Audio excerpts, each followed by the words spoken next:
Okay, this is probably the last part for this stock. I finally finished my first stock. Um, I'm just gonna bet this is the camera kind of, I guess, ran out of memory or battery. This is the second time I'm betting it. The first time you see there in the cup, I guess this is the first time we're working with JB Weld. I've always used DevCon, so I've never used JB Weld, but I mixed it with too little hardener, I guess. That's why it was a lot black. And while I was mixing in the cup, thing was getting very hot. And then I started filling the stock, and it just started getting hard really fast. So I had to dig it all out.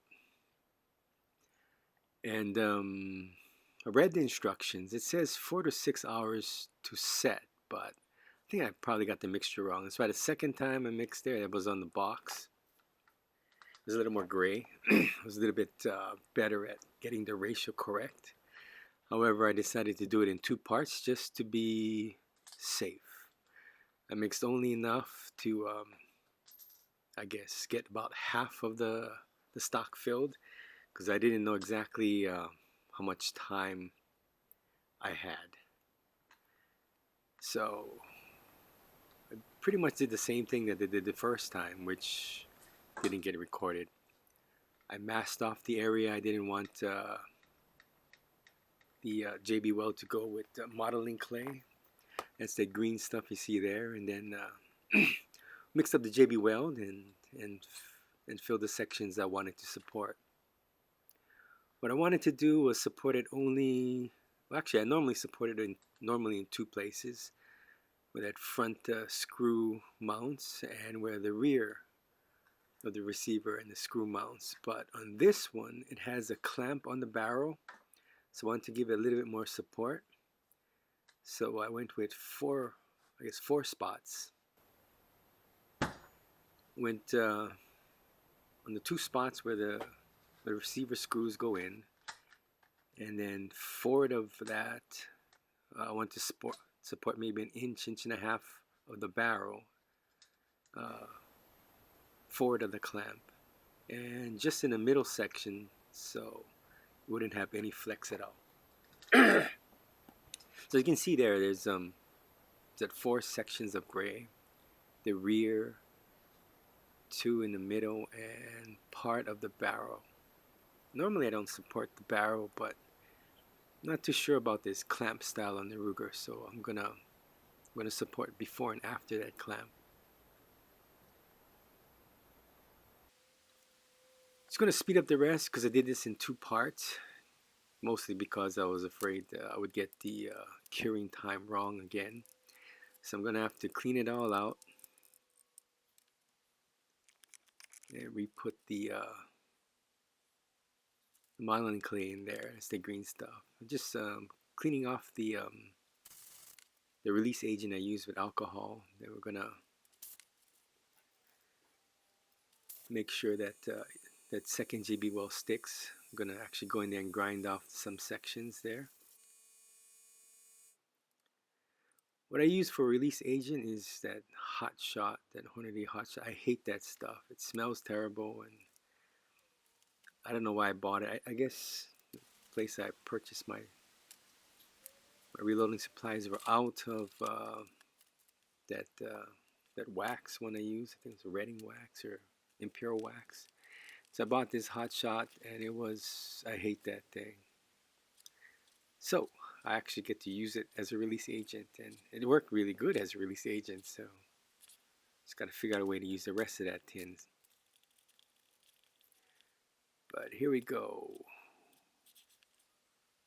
Since we did everything in 2 parts, the first half, and this is the second half.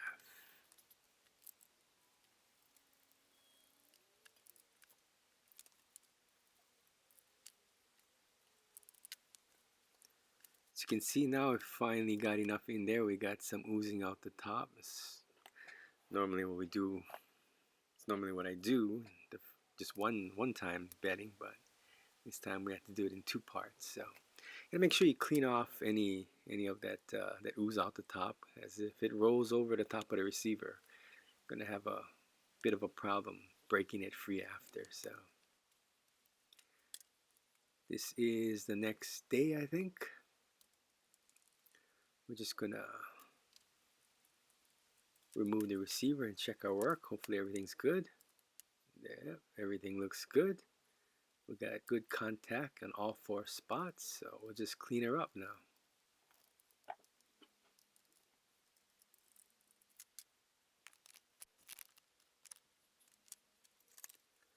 Once that's all done, all we gotta do is kind of buff the finish because it's all yucky.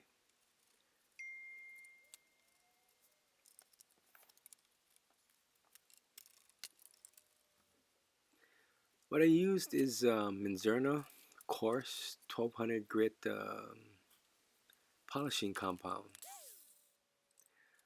I didn't really wet sand in between the coats. I just hit it. I think I hit it with 6 coats of lacquer, 3 the first one, 3 at second. I didn't really sand it down. Didn't want to make it super glossy, but all the all they had to store was gloss lacquer, so we ended up going glossy. But I don't want it super glossy, and this wood doesn't have really, I guess, contrasting features, so not gonna come out that nice anyway if it was glossy. So you can see when the light hits it at an angle, it's not like super smooth because it didn't get any sanding. But we just roughly buffed it really quick with Minzerna 1200 grit, and just to smooth it out a little bit, even out the, the semi-gloss we got there, and that's how we left it. Off camera, I added that quick disconnect in the back just because it was sitting there on the table. I thought I would stick it in there. It'd be nice to put a quick disconnect for a sling in the front, but I guess I didn't design that front section to be thick enough to add that, so I'm not even sure I can get I'm gonna have to look for a 2-piece bolt-on for the front if I want to attach a sling. However, this is not like it's a hunting rifle, it's more of a varmint rifle, so that's the way it was designed. Designed with a little longer length of pull and kind of a flat 4 section there. Mostly because it's probably gonna be on a rest. It's not like I'm gonna take it hunting and shoot offhand much with this. Kind of like that buttstock. Even though it's from a slipper, it's very comfortable.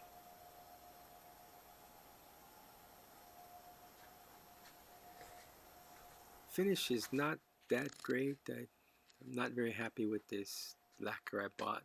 Again, it's the first time I use this lacquer, but I don't think I'll ever use that again. Maybe if I do another stock, we might consider using a polyurethane, or not exactly sure if lacquer is the best thing for a gun stock. So again, to the tools I use. This is probably essential. You need a good vise. I mean, the bigger the better. I made these pieces. I made 2 of them, 2 opposing pieces. It's just a 2x4, scrap with a scrap of plywood on top, but you can use anything. I used that so I could actually clamp the piece of wood into the vise, hold it while I route it and shape it and everything. Need that piece up on top so that you can hook your clamp on and hold on the piece you're working with. I guess you could have made just one side and bigger, but or maybe not. Yeah, you probably need both sides. In retrospect, if I did it again, I'd probably make that top piece wider.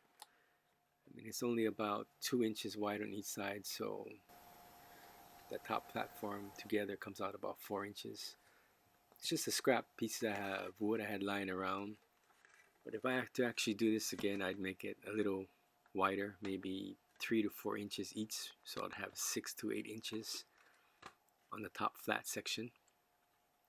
These are the tools I use in conjunction with the larger pieces, which you saw, the bandsaw and the joiner. But I used a router, a planer, a random orbit sander. There's a drill bits, a chisel, an old caliper. To sand some of the contours, I used a couple of pieces. Oh, that's a PVC and some dowels. To clean up some of the, I guess, the bedding and some of the mistakes I made inside, I used the Dremel tool. These are the files I use, or rasps. These are all the rasps.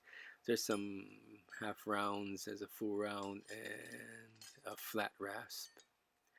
I also used regular files, just a regular bastard type file and a triangle file. But this guy here, it's a Shinto rasp, I guess. You can get it off Amazon or anywhere else where I got it from. And if I knew how to link a link, I'd link it to you. But this did like 99% of the shaping. I mean, I'd highly recommend you get one of those if you're gonna do this. It has a coarse side and a fine side.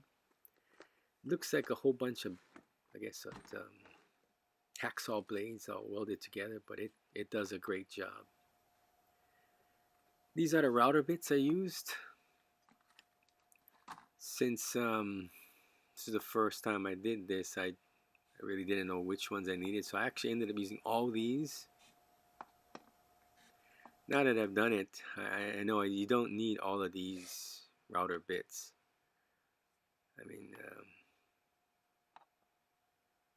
could get by with just one.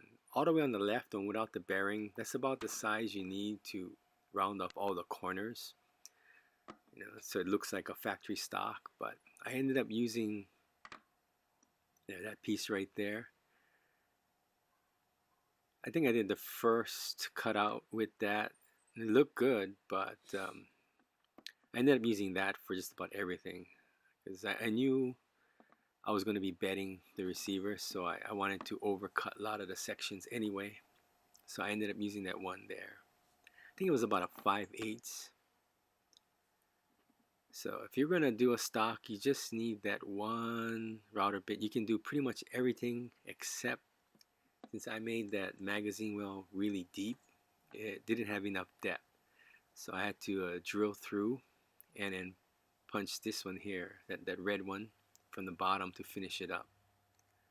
But could get by with one bit, just drill through and file out the section you can't hit because the router wasn't deep enough.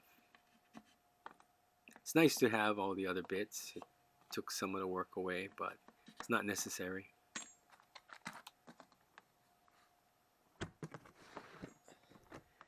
Now comes the lacquer. Now, normally I use the lacquer for string instruments by Bellin, just like that one, but I guess Woodcrafts discontinue it, so this is the only lacquer they carry.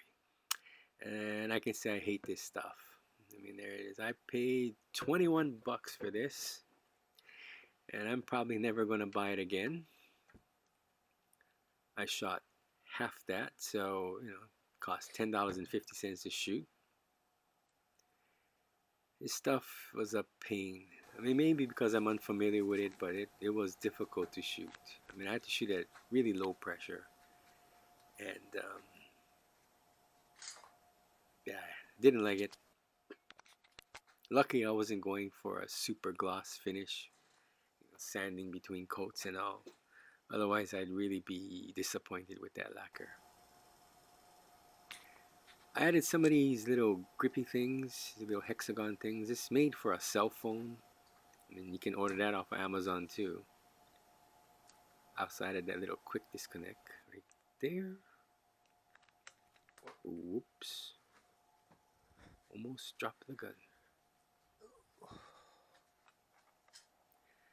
Probably never going to use this, but I thought it'd be kind of cool to have there.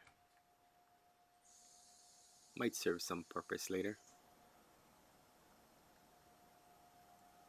You can kind of see when the light's at an angle that it's not a glossy, flat glossy surface, but I mean, it looks a little aged, I guess. I don't know.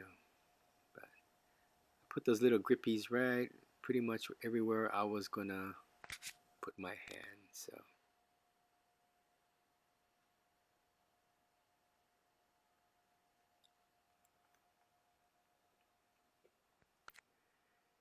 if I had to do this again, I probably might make another stock. I probably won't film it, as I normally only film the first time I do something.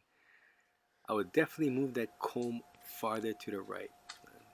The left edge of the comb lines up with the left edge of the gun. However, I didn't have a scope and receiver in the gun when I was shaping it, so I didn't exactly realize that the center line should be shifted a little over to the right. I mean, it works fine. I shot the gun, but you have to, well, I don't know. I'd have to tilt my head a little more than I normally like to. It works fine. I mean, I don't see any problem, but it would be nice if I could have a little less head tilt. Right there, I found out, yeah, I need to file that out. I marked that section where I need to file out. That's where the bolt release catch is. Took a good scratch right there when I took it out to shoot. Lucky. The only one good thing is that the lacquer didn't crack right there, so that's nice. But for sure, we would have to shift that comb over slightly to the right a little. Maybe I'd angle the front section down a little bit more to fit the cheek a little better, but that will be the next build. I'll probably try that cherry wood next.